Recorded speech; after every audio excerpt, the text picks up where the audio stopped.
Assalamualaikum warahmatullahi wabarakatuh. Alhamdulillahi rabbil alamin. Wassalatu wassalamu ala sayyidil mursalin wa alihi wa sahbihi ajma'in. Waqad qala Allah ta'ala fil Qur'anil Karim wal Furqanil Majid. A'udzu billahi minasy syaithanir rajim. Inna mathala Isa indallahi kamathali Adam khalaqahu min turabin thumma qala lahu kun fayakun. Rabbi shrah li sadri wa yassir li amri wahlul 'uqdatam min lisani yafqahu qawli. Subhanaka la ilma lana illa ma 'allamtana innaka antal alimul hakim. Wa ma tawfiqi illa billahi alayhi tawakkaltu wa ilayhi unib. அளவற்ற அருளாளரும் நிகரற்ற அன்புடையவருமாகிய எல்லாம் வல்ல அல்லாஹ்வின் பெயரால் ஆரம்பம் செய்கிறேன். அண்ணல் பெருமானார் முஹம்மது முஸ்தபா ரசூலுல்லாஹி ஸல்லல்லாஹு அலைஹி வஸல்லம் அவர்கள் மீதும் அவர்களின் குடும்பத்தார்கள், சத்திய தோழர்கள், சஹாபா பெருமக்கள், தாபீன்கள், தபா தாபீன்கள், இமாம்கள், நாதாக்கள், சான்றோர்கள் அத்தனை பேர்கள் மீதும் அனைத்து இஸ்லாமியர் மீதும் நம் அனைவர் மீதும் அல்லாஹ்வின் சாந்தியும் சமாதானம் உண்டாவட்டுமாக. ஐரன்கோல் இஸ்லாமிய சகோதரர்களே, அல்லாஹ் ஜல்ல ஷானஹு தஆலா இந்த உலகத்திலே மனித சமூகத்தை நேர்வழிப்படுத்துவதற்காக லட்சத்திற்கும் மேற்பட்ட ரசூல்மார்களை அல்லாஹ் அனுப்பி வைத்தார். அல்லாஹ்வுடைய தூதர்கள் மனித சமூகத்திலே பிறந்து மனித சமூகத்திற்கு அவர்களை நெறிப்படுத்துவதற்காக, அவர்களை ஒழுங்குபடுத்துவதற்காக இந்த உலகத்திலே வாழ்ந்து மறைந்தார்கள்.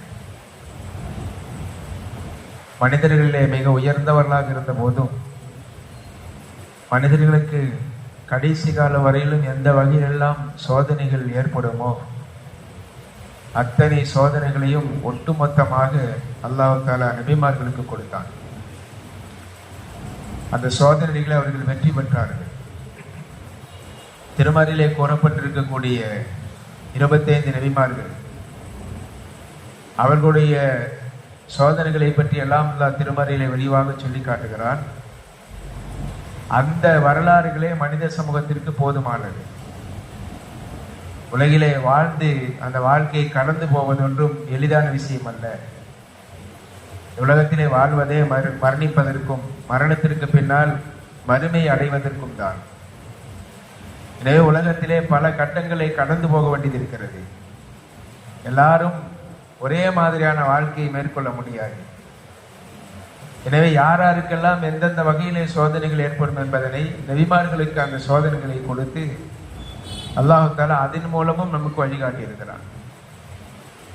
வரலாற்றிலே குறிப்பிடுவார்கள், மனித சமூகத்திலே நபிமார்கள் அடைந்தது போல கஷ்டங்களை, சிரமங்களை, நோயை, வறுமையை இந்த உலகத்தில் எந்த மனிதனுக்கும் அல்லாஹ் கொடுக்கவில்லை.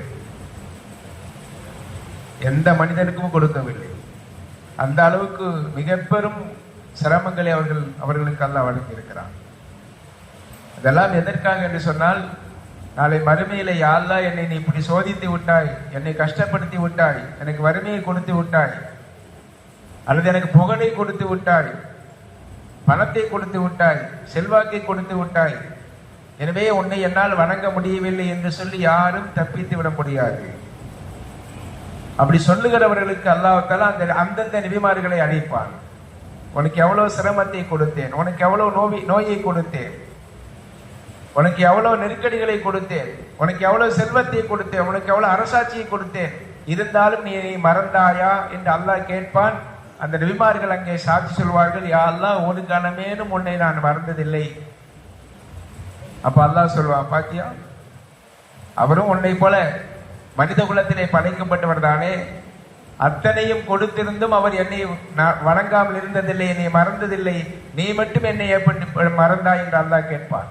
அதற்காகத்தான் உலகத்திலே அத்தனை மனிதர்களுக்கும் ஏற்படுகிற அத்தனை சிரமங்களும் கஷ்டங்களும் நபிமார்களுக்கு கொடுக்கப்பட்டன. அந்த வகையிலே நாமெல்லாம் யாராயிலும் நம்மை அவதூறு சொல்லி இருந்தால், ஏதாவது பழி சொல்லி இருந்தால் எவ்வளவு வேதனைப்படுகிறோம், மன உளைச்சலுக்கு ஆளாகிறோம். குடும்பத்தில் உள்ளவர்கள் அப்படி பேசிவிட்டார்கள், இப்படி பேசிவிட்டார்கள், கூடையே இருந்த நண்பர்கள் எல்லாம் இப்படி பேசிவிட்டார்கள் என்று வேதனைப்படுகிறோமே. எத்தனை எத்தனை அவமானங்களையும் எத்தனை எத்தனை அவதூறுகளையும் பழிச்சொற்களையும் நபிமார்கள் சுமந்திருக்கிறார்கள் தெரியுமா? அல்லாஹ் தஆலா ஈசா அலைஹிஸ்ஸலாம் அவர்களை அதற்கு உதாரணமாக காட்டுகிறார். ஈசா அலைஹிஸ்ஸலாம் அவர்கள் தாங்கியது போன்ற ஒரு சிரமங்களை இந்த உலகத்திலே வேறு எந்த மனிதருக்கும் அல்லாஹ் கொடுக்கவில்லை. அவ்வளவு அவச்சொற்களை தாங்கி இருக்கிறார்கள், அவ்வளவு கேவலப்படுத்தப்பட்டிருக்கிறார்கள். நபிமார்களையே மிக மிக எளிமையாக வாழ்ந்தவர்கள், மிக மிக ஏழையாக வாழ்ந்தவர்கள், மிக மிக வறுமையிலே வாழ்ந்தவர்கள். சொற்ப காலம்தான் இந்த உலகத்திலே வாழ்ந்தாலும் கூட அவர்கள் அந்த அளவுக்கு சிரமத்தை அடைந்திருக்கிறார்கள். அதன் காரணமாக அல்லாஹ் அவர்களை பற்றி சிலாகித்து திருமறையிலே சொல்லி காட்டுவார். குர்ஆனிலே அவருடைய பெயர் 25 இடங்களிலே சொல்லப்படுகிறது. அதுக்கு அல்லாஹ் ஒரு கொடுத்திருக்கிற ஒரு பெரிய சோதனை என்னவென்று சொன்னால், தந்தை இல்லாமல் அவர்களை பிறக்க செய்தார். அவருடைய தாயார் மரியம் அலைஹிஸ்ஸலாம் அவர்கள் ஆண் துணை இல்லாமல் அவர்களை பெற்றெடுத்தார்கள். அது எப்படி சாத்தியம் என்று வாதம் செய்யக்கூடியவர்கள் இருக்கிறார்கள். அல்லாஹ்வுக்கு எதுவுமே என்ன செய்யல, அவன் இயலாமை அடைந்தவன் அல்ல, எதுவும் அவனுக்கு சாத்தியம் இல்லாதல்ல. அல்லாஹ் மனித சமூகத்தை 4 வகையாக படைத்திருப்பதாக குர்ஆன் சொல்லி காட்டுகிறது. ஒன்று ஆணும் இல்லை பெண்ணும் இல்லை, அப்படி ஆதம் அலைஹிஸ்ஸலாத்தை படைத்தார். யாரும் இல்லாமலே படைத்தார். ஒரு களிமண்ணை மனித உருவத்திலே உருவகப்படுத்தி அதற்கு ரூஹு ஓதி எழுந்திரு என்று சொன்னால் அது எழுந்திருந்தது. மனிதனாக பிண்டமாக கிடந்தது, மனிதனாக எழுந்தது. அது ஒரு வகை. அப்ப யாரும் ஆட்சேபனை பண்ணல. அதே நேரத்திலே அவ்வா அலைஹிஸ்ஸலாம் அவர்களை படைத்தான். எந்த தாயும் அவர்களுக்கு இல்லை. தாயினுடைய கருவறையில் இருந்தவர்கள் கரு உருவாகவில்லை. படைத்த ஆதம் அலைஹிஸ்ஸலாத்துடைய விலா எலும்பிலிருந்து ஒரு எலும்பை உருகி அதன் மூலம் அவர்களை படைத்தார். அவர்களுக்கு அப்படி பார்த்தால் ஒரு வகையிலே தந்தை போன்றவர்கள், ஆனால் தந்தை அல்ல, அவரிடத்திலிருந்து பிரிந்தவர்கள். மூன்றாவதாக ஈசா அலைஹிஸ்ஸலாம் ஆண் துணை இல்லாமல் வெறும் பெண்ணுடைய கருவறையிலே கருவை உருவாக்கி அல்லாஹ் பிறக்க செய்தான். இது பெரிய பழிச்சொல்லுக்கு ஆளானது. நான்காவதாகத்தான் நம்மை போன்று சாதாரணமாக ஆணும் பெண்ணும் இணைந்து பிரசவத்தின் மூலம் குழந்தை பெறுகிற இந்த முறை, இப்படி 4 வகையான முறைகளும் அல்லாஹ் தான் படைத்தான் என்பதை அல்லாஹ் திருமறையிலே திட்டவட்டமாக சொல்லி காட்டுகிறார். அதுல ஒரு வகைதான் ஈசா அலைஹிஸ்ஸலாத்துடைய பிறப்பு. ஈசா அலைஹிஸ்ஸலாம் அவர்களை அப்படி பிறக்க செய்ய வேண்டும் என்பது அல்லாஹ்வுடைய திட்டம். எதுவுமே அல்லாஹ் என்று சொன்னால் எல்லாமே இயல்புதானே, இயற்கை தானே என்று போய்விடக் கூடாது. அவனால் எதுவும் சாத்தியமாகும், அவனால் எதுவும் செய்ய முடியும் என்பதை எடுத்து காட்டுவதற்காக, அல்லாஹ்வுடைய ஆற்றலை மக்கள் புரிந்து கொள்ள வேண்டும் என்பதற்காக, இந்த மனித சமூகத்திற்காகத்தான் இறைவனது ஆற்றலை மனிதன் புரிந்து கொள்ள வேண்டும் என்பதற்காக வேண்டி மரியம் அலைஹிஸ்ஸலாம் அவர்களை ஆணுடைய தீண்டுதல் இல்லாமல் கருவுறச் செய்தான். கருவுற்று அவர்கள் குழந்தை பிறந்தது. ஆனால் அதற்கு பிறகு சிலர்கள் தூற்றினார்கள், கேவலமாக பேசினார்கள், மோசமாக பேசினார்கள். அதெல்லாம் அல்லாஹ் குர்ஆன்ல வரலாறாக சொல்லி காட்டுகிறான். எந்த அளவுக்கு கேவலப்படுத்த முடியுமோ, எந்த அளவுக்கு ஊரை விட்டு துரத்த முடியுமோ, அவர்களை துன்புறுத்த முடியுமோ அந்த அளவுக்கு துன்புறுத்தினார்கள் மரியம் அலைஹிஸ்ஸலாம் அவர்களை. கொஞ்ச நெஞ்ச பாடுபடுத்தல. நம்ம இந்த காலத்திலே எப்படி இருக்கணும், அன்னைக்கு எப்படி இருந்திருப்பாங்க யூதர்கள். பார்க்குகின்ற இடத்திலெல்லாம் கல்லெறிந்தி துரத்தினார்கள், ஊராக சென்றார்கள், பச்சிலம் குழந்தையை வைத்துக் கொண்டு அங்குமெங்குமாக அழைத்தார்கள். இப்படியெல்லாம் நடந்தது. ஏன் அல்லாஹ் மரியம் அலைஹிஸ்ஸலாத்தை தேர்ந்தெடுத்தான் என்பதற்கு அல்லாஹ் அதற்குரிய காரணத்தை சொல்லுகிறார். நான் முன்பு போதிய வசனத்தில் இன்ன மஸல ஈசா இன்தல்லாஹ், ஈசா அலைஹிஸ்ஸலாத்துடைய உதாரணம் அல்லாஹ்விடத்திலே எது போன்றது என்று சொன்னால், கமசலி ஆதம் அலைஹிஸ்ஸலாம் அவர்களைப் போல. சிரமமே இல்லை புரியறதுக்கு. ஆதம் அலைஹிஸ்ஸலாத்தை படைக்க முடிந்த இறைவன் ஒரு பெண்ணுடைய கருவறையிலே ஆண் துணை இல்லாமல் ஒரு குழந்தையை பிறக்க செய்ய முடியாதா? ஹவ்வா அலைஹிஸ்ஸலாத்து வஸ்ஸலாம் அவர்களை பிறக்க செய்த இறைவன், அவர்களும் பெண்தானே, அவருக்கும் தாய் இல்லையே. ஒரு ஆணுடைய நிலையிலிருந்து ஒரு பகுதியில் இருந்து அல்லாஹ் அவர்களை உருவாக்கவில்லையா? அதுபோலத்தான் ரெண்டு பேருமே இருக்கிற சூழ்நிலையில் ஆதம் அலைஹிஸ்ஸலாம் அவர்களை போல அல்லாஹ் ஈசா அலைஹிஸ்ஸலாம் அவர்களை உருவாக்கினான் என்பதனை அல்லாஹ் சொல்லுகிறார். ஹலகஹு மின் துராப், ஆதம் அலைஹிஸ்ஸலாம் அவர்கள் மண்ணால் படைக்கப்பட்டார்கள். சும்ம கால குன் ஃபயகுன், அதற்கு பிறகு அல்லாஹ் அந்த மண் பிண்டத்தை பார்த்து சொன்னான், குன் எழுந்திரு என்று சொன்னான், ஆகு என்று சொன்னான். ஆதம் அலைஹிஸ்ஸலாம் மனிதனாக ஆகிவிட்டார்கள். அதுபோலதான் மரியம் அலைஹிஸ்ஸலாத்துக்கு உத்தரவிட்டான், நீ கரு உற்று என்று சொன்னான். அது கரு உற்றது, குழந்தை பிறந்தது. ஏன் அவர்களை அல்லாஹ் தேர்ந்தெடுக்க வேண்டும்? அதை திருமறையில் அல்லாஹ் சொல்கிறான், வல்லத்தி அஹ்ஸனத் ஃபர்ஜஹா, பெண்களிடத்தில் இருக்கக்கூடிய முக்கியமான ஒரு பண்பு, அல்லாஹ்வுக்கு பிடித்தமான பண்பு எதுவென்று சொன்னால் பத்தினித்தனம். பத்தினித்தனம் உள்ள பெண்களை அல்லாஹ் கைவிடவே மாட்டான். தன்னுடைய கரத்தால் அவர்களை பற்றி கொள்வான். மரியம் அலைஹிஸ்ஸலாத்தில் அது இருந்தது என்பதை அல்லாஹ் சாட்சி சொல்லுகிறான். அவர்கள் தன்னுடைய பத்தினித்தனத்தை காப்பாற்றினார்கள். எல்லா வகையிலும் எந்த ஆணையும் அவர்கள் ஏறெடுத்து பார்த்ததில்லை, யாரிடத்திலும் பேசியதில்லை, சக்கரியா அலைஹிஸ்ஸலாத்தை தவிர. அந்த அளவுக்கு பக்குவமாக இருந்தார்கள், அந்த அளவுக்கு பேணுதலாக இருந்தார்கள். அதன் காரணமாக ஃபனஃபஹனா ஃபீஹா மின் ரூஹினா, நம்முடைய ரூஹை அவருடைய வயிற்றிலே ஊதினோம். அல்லாஹ் சொல்கிறான், நம்முடைய ரூஹை அவருடைய வயிற்றிலே ஊதினோம். வஜஅல்னாஹா ஆயத்தல் லின்னாஸ் வஜஅல்னாஹா வபனஹா ஆயத்தல் லில் ஆலமீன், அவர்களையும் அவர்களது மகனையும் இந்த உலகத்தாருக்கு நாம் அத்தாட்சியாக ஏற்படுத்தினோம். அல்லாஹ்வுடைய வல்லமை அல்லாஹ்வால் முடியும் என்பதற்கு அத்தாட்சியாக, அல்லாஹ்வால் எதையும் சாதிக்க முடியும் என்பதற்கு அத்தாட்சியாக அவர்களையும் அவருடைய தாயாரையும் நாம் இந்த உலகத்தாருக்கு அத்தாட்சியாக ஆக்கினோம். அவன் இருக்கிறான் என்பதற்கு. அல்லாஹ் ஒருவன் இருக்கிறான், அவனால் தான் இதெல்லாம் செய்ய முடியும், அவனால் தான் இப்படி படைக்க முடியும் என்பதை விளங்கிக் கொள்ளும் என்பதற்காக வேண்டித்தான் நாம் செய்தோம் என்று அல்லாஹ் சொல்லி காட்டுகிறான்.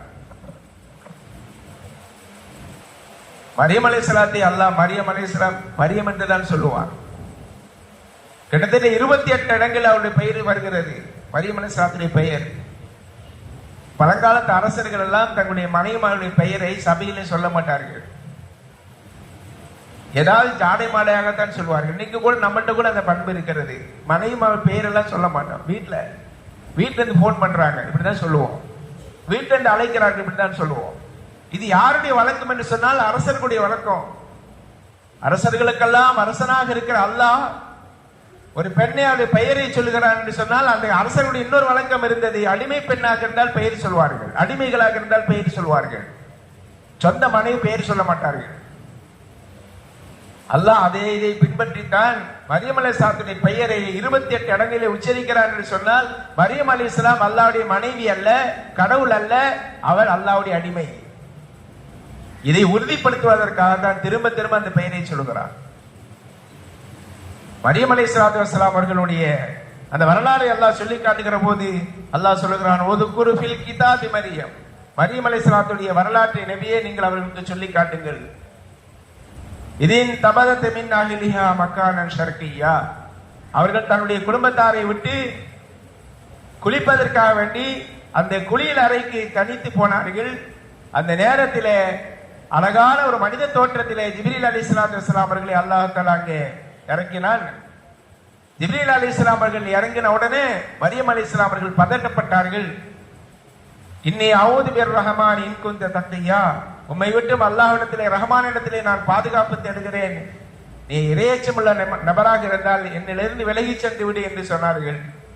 மலக்குமார்களுக்கு நம்மை போன்ற உணர்ச்சி கிடையாது, நம்மை போன்று காமம் கிடையாது, ஆசை கிடையாது, அதெல்லாம் மற்றவர்கள். அவர்கள் ஜிப்ரீல் அலைஹிஸ்ஸலாம் அவர்கள் அப்போது சொல்கிறார்கள், பார்சல்னா இலைஹா ரூஹானா, அல்லாஹ் என்னை அனுப்பி இருக்கிறான், அல்லாஹ்வுடைய தூதுவன் நான், அவன் என்னை அனுப்பி இருக்கிறான், உமக்கு உன்னுடைய வயிற்றிலே ஊதுவதற்காக நீ அனுப்பி இருக்கிறான் என்று சொன்னார்கள். ஊதினார்கள், கருத்தரித்தது. அதற்கு பிறகு அவர்கள் பிறந்தார்கள், அவமானங்களை சுமந்தார்கள். பார்க்கிறவர்கள் எல்லாம் அவர்களை இப்ப எப்படி சில பேருக்கு அனாதையை பார்த்த பிடிக்காது, விரட்டுவாங்களா இல்லையா?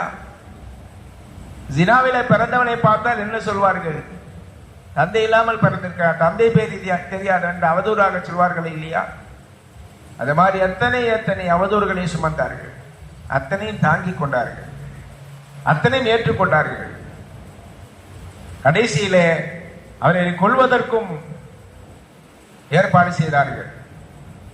நாளுக்கு நாள் அல்லாஹ் அவர்களுக்கு சில அற்புதங்களை கொடுத்திருந்தார். திருமறையிலே நிறைய சொல்லி காட்டுகிறான். அதெல்லாம் சொல்வதாக இருந்தால் ஒரு நாள் முழுவதும் சொல்ல வேண்டும்.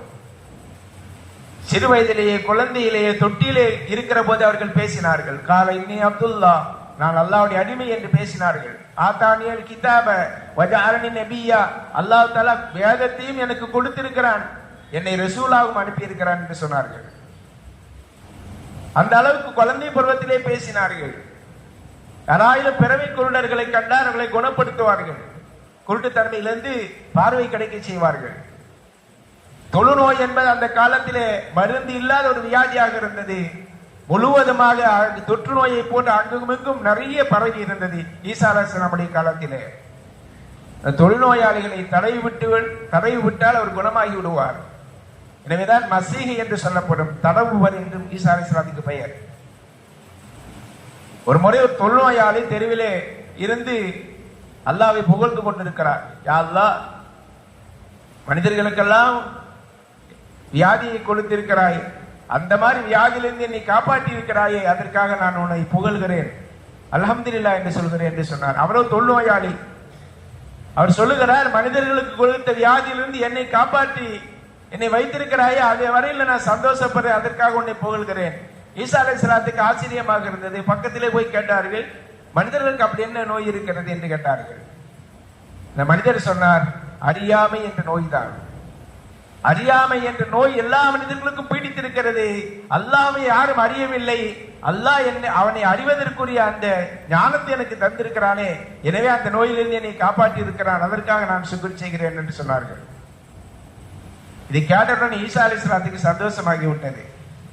இந்த மனிதர் கரத்தை கொடுங்கள் என்று சொல்லி கரத்தை பிடித்து, யா அல்லாஹ், இந்த மனிதருடைய நோயை குணப்படுத்தி என்று சொன்னார்கள். உடனடியாக அந்த தொழுநோய் அவரை விட்டு நீங்கியது. அந்த காலத்தில் அது பெரிய ஆச்சரியம். யாருமே தொழுநோயாளிகளை குணப்படுத்தவே முடியாது என்று இருந்தது. இது மாதிரி அவர்கள் செய்வார்கள். ஒரு முறை ஒரு மன்னரை வழியாக நடந்து போய் கொண்டிருக்கிறார்கள். அங்கே ஒரு பெண்மணி ஒரு கபருக்கு பக்கமாக உட்கார்ந்து அழுது கொண்டிருக்கிறார். இந்த அம்மாவிடத்திலே போய் கேட்டார்கள், என்னம்மா இந்த கபருக்கு உட்கார்ந்து பக்கத்தில் உட்கார்ந்து அழுகிறாய், என்ன என்று கேட்டபோது அந்த பெண்மணி சொன்னார், இறந்து போன இந்த கபரில் இருக்கக்கூடியது என்னுடைய மகள், ஒரே ஒரு மகள், அவளை தவிர எனக்கு யாருமே இல்லை, எல்லாத்துக்குமே அவள் தான். அவள் திடீரென இறந்து விட்டாள். அல்லாஹ்விடத்திலே சபதம் செய்திருக்கிறேன், ஒன்று என்னையும் அவளோடு சேர்ந்து மரணிக்க செய், அந்த மரணத்தை சுவைக்க செய், இல்லையா என்னுடைய மகளை எனக்கு காட்டு, அவளை எழுப்பி எனக்கு காட்டு என்று நான் அல்லாஹ்விடத்திலே சபதம் செய்திருக்கிறேன். அந்த சபதம் நிறைவேறுகிற வரை இந்த இடத்தை விட்டு நான் வரமாட்டேன் என்று அந்த பெண்மணி சொன்னார். ரெண்டுமே சாத்தியம் இருக்கிறதா? அப்ப அவர் ஈசா அலைஹிஸ்ஸலாம் அவர்கள் கேட்கிறார்கள், சரி, உன்னுடைய மகளை எழுந்து பேச வைத்து விட்டால் இங்கிருந்து நீ போய் விடுவாயா என்று கேட்கிறார்கள். போய் விடுவேன் என்று சொன்னார். அப்படியானால் 2 ரக்காத் தொழுதார்கள். தொழுதுவிட்டு அந்த கபரிலே கிடக்கக்கூடிய அந்த கபரை பெண்ணை பார்த்து உத்தரவிட்டார்கள், அல்லாஹ்வுடைய அனுமதியை கொண்டு நீ எழுந்திரி என்று சொன்னார்கள். அல்லாஹ்வுடைய அனுமதியை கொண்டு நான் சொல்கிறேன், எழுந்திரி என்று சொன்னார்கள். அந்த பெண் தரையில் இருக்கக்கூடிய மண்ணை எல்லாம் தட்டிவிட்டு அப்படியே மேலே எழுந்து வந்தது. இதை பார்த்த உடனே அந்த பெண்மணிக்கு ஆச்சரியமாக இருந்தது. எழுந்து வந்த அவளுடைய மகள் கேட்டார், என்ன தாயை நீ சிரமப்படுத்தி விட்டாயே, 2 முறை மரணத்தை சுவைக்குகின்ற சக்கராத்துடைய வேதனையை நீ அடைய செய்து விட்டாயே, நான் உலகத்திலே இருப்பதை விட மறுமையை தான் விரும்புகிறேன், நீ பொறுமையாக இரு, நல்லதை செய் என்று சொல்லி தாய்க்கு உபதேசம் செய்துவிட்டு ஈசா அலைஹிஸ்ஸலாத்தை பார்த்து சொன்னால், என்னை மீண்டும் மரணிக்க செய்து விடுங்கள், நான் இந்த உலகத்திலே வாழ விரும்பவில்லை.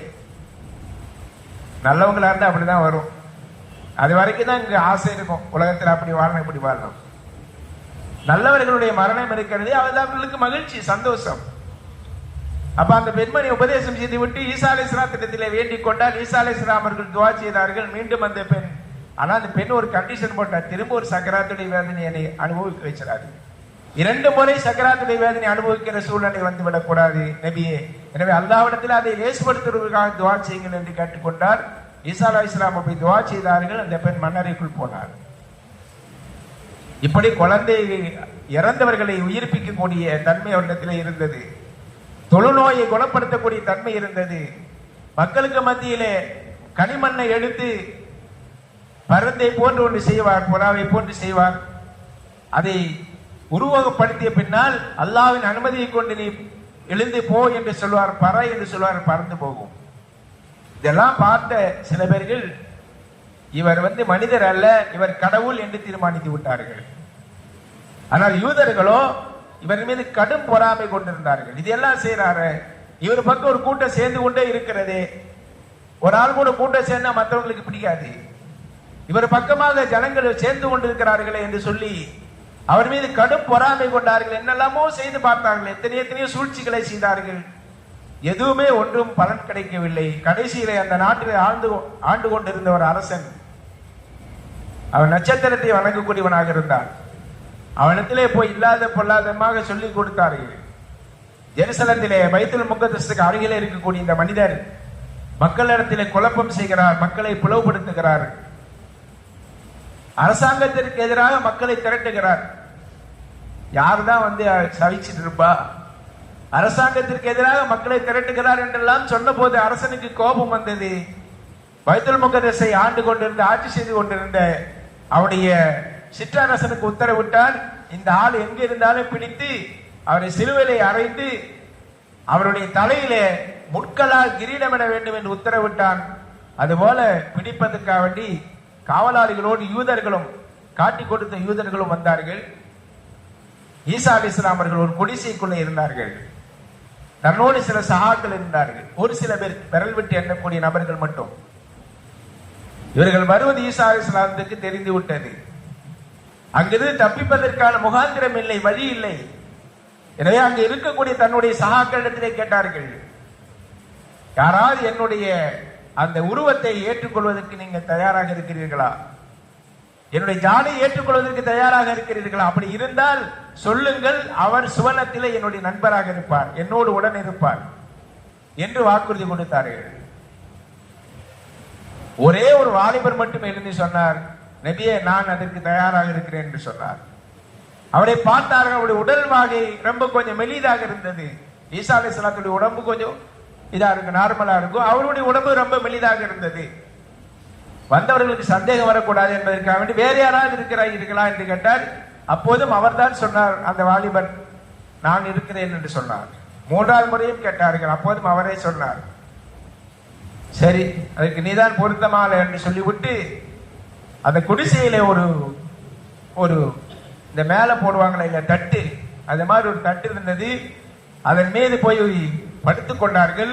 அல்லாஹ் அந்த இடத்துல இருந்து அவர்கள் உயர்த்தினார். இதை அந்த குடிசைக்குள்ளே இருந்தவர்கள் அத்தனை பேர்களும் பார்த்தார்கள். ஒரு 7-8 பேர் இருந்திருப்பாங்க, அவர்கள் பார்த்தார்கள். ஈசா அலைஹிஸ்ஸலாத்துடைய உருவத்தை அந்த கேட்ட அந்த நபருக்கு அல்லாஹ் வணங்கி விட்டான், அந்த முகஜாடையை கொடுத்து விட்டான்.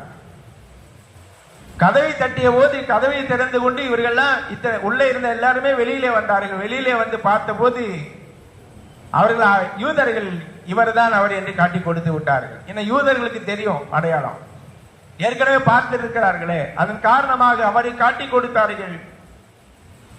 உடனடியாக அந்த வாலிபரை அழைத்து போய் இரவோடு இரவாக சிலுவையை அறைந்து முற்களால் உள்ள அந்த வேலியில கட்டக்கூடிய அந்த முற்களை கொண்டு தலையில கிரீடமிட்டார்கள். அதைத்தான் நீங்கள் அவருடைய படங்களிலே பார்த்திருப்பீர்கள். ஈசா அலைஹிஸ்ஸலாம் அவர்களை அல்லாஹ் உயர்த்தி விட்டார். வெளியில வந்த போது அந்த வாலிபரை பிடித்த போது உள்ளே இருந்தவர்கள் சொன்னார்கள், இவர் ஈசா அல்ல, ஈசா உயர்த்தப்பட்டு விட்டார். ஈசா அலைஹிஸ்ஸலாம் உயர்ந்து போவதை அவர்கள் பார்த்திருக்கிறார்கள், கண்ணால் பார்த்திருக்கிறார்கள். அவர்கள் மேல உயர்த்தப்பட்டு விட்டார்கள், இவர் அல்ல என்று சொல்கிறார்கள். ஆனால் அவர்கள் நம்பவில்லை, இவர்தான் என்று சொல்லிவிட்டார்கள். அவர்களுக்குள்ளே கருத்து வேறுபாடு ஏற்பட்டது.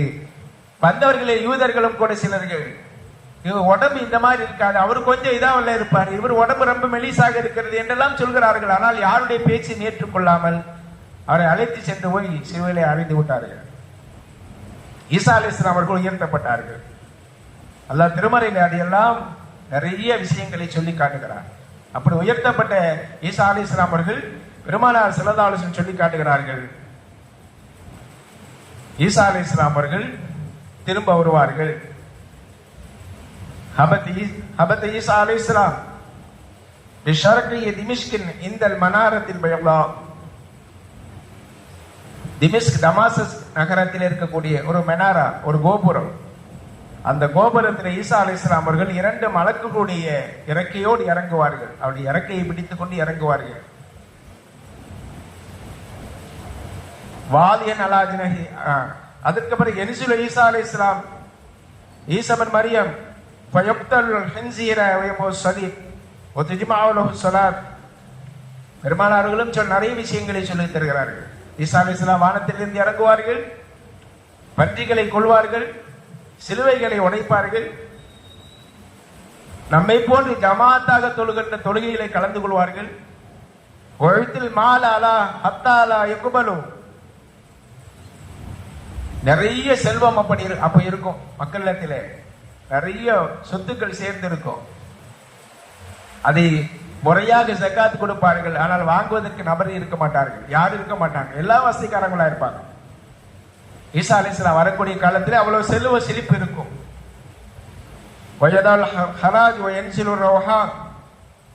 அவர்கள் ஜிசியாக்களை, வரிகளை வசூல் செய்ய மாட்டார்கள். அரசாங்கம் வரி விதிப்பதை போல வரி வசூல் செய்ய மாட்டார்கள். ரவுஹா என்ற இடத்திலே இறங்குவார்கள், தங்குவார்கள்.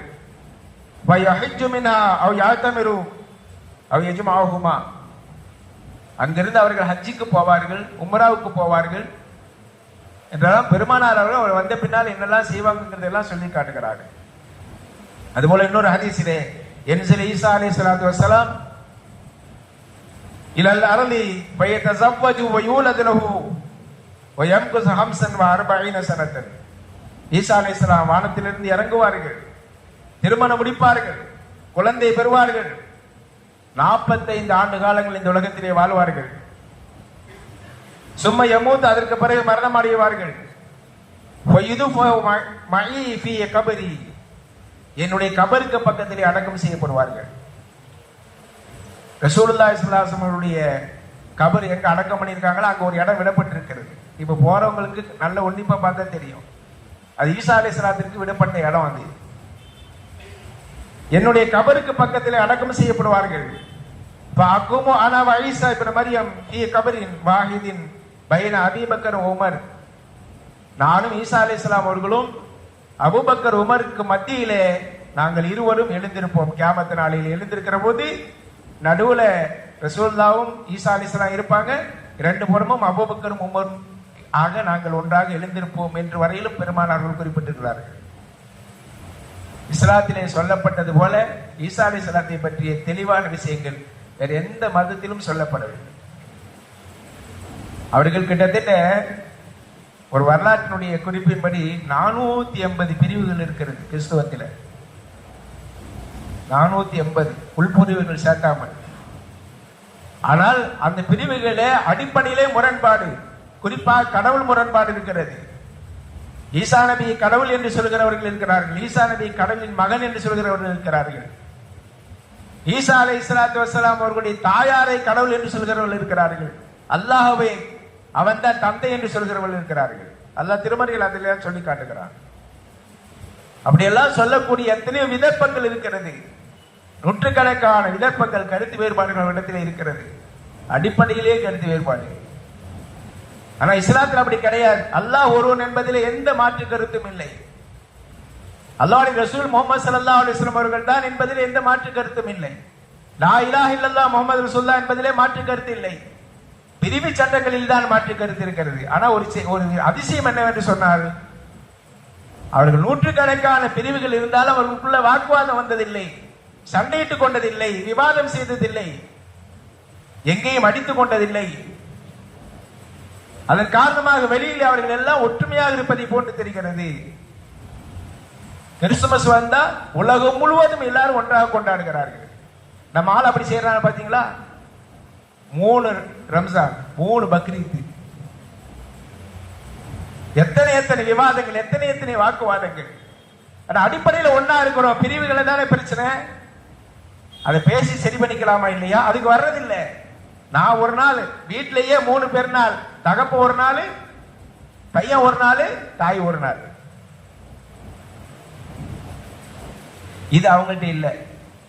அதன் காரணமாக வெளியிலே பார்க்கிற போது நம்ம எல்லாம் முஸ்லிம்களுக்கு மத்தியிலே மிகப்பெரிய பிளவு இருக்கிறது, ஒற்றுமை இல்லை. முஸ்லிம்கள் பிரிவுபட்டு கிடக்கிறார்கள் என்றெல்லாம் பேசுகிறார்கள். அவங்கள்ட்ட எந்த இது இந்த வரைக்கும் அந்த செய்தி வந்ததே இல்லை. ஒரே நாள் ஈஸ்டர் என்று சொன்னால் ஒரே நாள் தான், கிறிஸ்துமஸ் என்று சொன்னால் ஒரே நாள் தான். உலகம் முழுவதும் பெரும் சமுதாயமாக வாழ்ந்து கொண்டிருக்கக்கூடியவர்கள் கிட்டத்தட்ட 170 நாடுகளிலே பெரும்பான்மையாக வாழ்கிறார்கள். 74 நாடுகளிலே சிறுபான்மையினராக வாழ்ந்து கொண்டிருக்கிறார்கள். எங்கேயும் சண்டையிட்டதில்லை. அவன் சர்ச்சை இவன் போய் அபகரிச்சதில்லை, இவன் சர்ச்சை அவன் அபகரிச்சதில்லை. ஏதாவது கேள்விப்பட்டிருக்கிறோமா? அந்த பண்பு கூட இல்லாத துப்பு கட்ட முஸ்லிம்களாக வாழ்ந்து கொண்டிருக்கிறோம். நாம் மற்றவர்களை பார்த்து நம்மை திருத்திக் கொள்ள வேண்டும். அவர்களை பெருமைப்படுத்தி பேசுவது நோக்கம் அல்ல. நாம் எவ்வளவு இளைநிலையில இருக்கிறோம் என்பதை நான் இங்கு எடுத்து காட்டுகிறேன். அப்ப இது மாதிரியான சூழல் இருக்கிற காரணத்தினால்தான் முஸ்லிம்கள் பிளவுபட்டு இருக்கிறோம், முஸ்லிம்கள் இங்கே ஒற்றுமை இல்லாமல் இருக்கிறோம் என்றெல்லாம் பேசி வருகிறது. அரசியல்வாதிகள் அதை நன்கு பயன்படுத்திக் கொள்கிறார்கள். எனவே இது போன்ற நாட்களிலே அந்த உணர்வு நமக்கு ஏற்பட வேண்டும். மக்கள் ஒன்றாக ஒற்றுமையோடு இருக்க வேண்டும். நாம் எல்லா வகையிலும் ஒன்றுபட்டவர்கள். தொழுகையில் அவ்வளவு நின்று நம்மளை போல கூட அவங்க செய்யறதில்லை. எல்லாரும் பள்ளிவாசலுக்கு வந்தால் வேற்றுமை இல்லாமல் நின்று நாம் தோளோடு தோள் நின்று உரசி நின்று தொழுகிறோம். அதிலெல்லாம் அல்லாஹ் தஆலா மகத்துவத்தை, பெரிய மகத்துவத்தை வைத்திருக்கிறான். அப்படி இருக்கிற போது நாம் கொஞ்சம் யோசிக்க வேண்டும், சிந்திக்க வேண்டும். அருமை மக்கள், அல்லாஹ் தஆலா அவன் இன்னொரு விஷயம் என்ன தெரியுமா? ஒருத்தருக்கு பிறந்த நாள் கொண்டாடும் போது அவர் கடவுள் இல்லை என்பது உறுதியாகிறது. கடவுளா ஈசா நபி கடவுளாக இருந்தால் பிறந்த நாள் எதற்கு? அவசியம் இல்லையே. கடவுளுக்கு பிறப்பு என்பது இல்லை, இறப்பு என்பது இல்லை. அதானே? அப்படி இருக்கிற போது அவர்களுக்குள்ளே இது மாதிரியான விதர்ப்பங்கள் நிறைய இருக்கிறது. ஆனால் அதை அவைகள் பெரிதுபடுத்துவதில்லை. அதே நேரத்தில் நாம என்ன செய்யறோம் என்று சொன்னா, சின்ன சின்ன விஷயங்களுக்காக தர்க்கம் செய்து கொண்டும் விவாதம் செய்து கொண்டும் இருக்கிறோம். அல்லாஹ் காப்பாற்ற வேண்டும். அப்படி ஈசா அலைஹிஸ்ஸலாம் அவர்களை குறித்து திருமறை சொல்லுகிற செய்திகள், ஈசா அலைஹிஸ்ஸலாம் கடைசியிலே வருவார்கள், உண்மை மக்களுக்கு உணர்த்துவார்கள். ஏக இறை ஏகத்துவம் என்பது அந்த காலத்திலே முழுமை பெற்றிருக்கும். பெருமானார்கள் சொன்னது போல உலகம் முழுவதும் இஸ்லாம் தான் இருக்கும். இஸ்லாமிய மயமாக்கி விட்டுத்தான் அவர்கள் இந்த உலகை விட்டு பிரிவார்கள். உலகமான அது போன்று ஒரு வாய்ப்பை இந்த சமூகத்திற்கு எல்லாம் வழங்கி வருவானாக. ஒற்றுமையோடு செயல்படக்கூடிய தௌஃபீக்கை எனக்கு உங்களுக்கு வழங்கி வருவானாக. வாஹ் அஸ்ஸலாமு அலைக்கும்.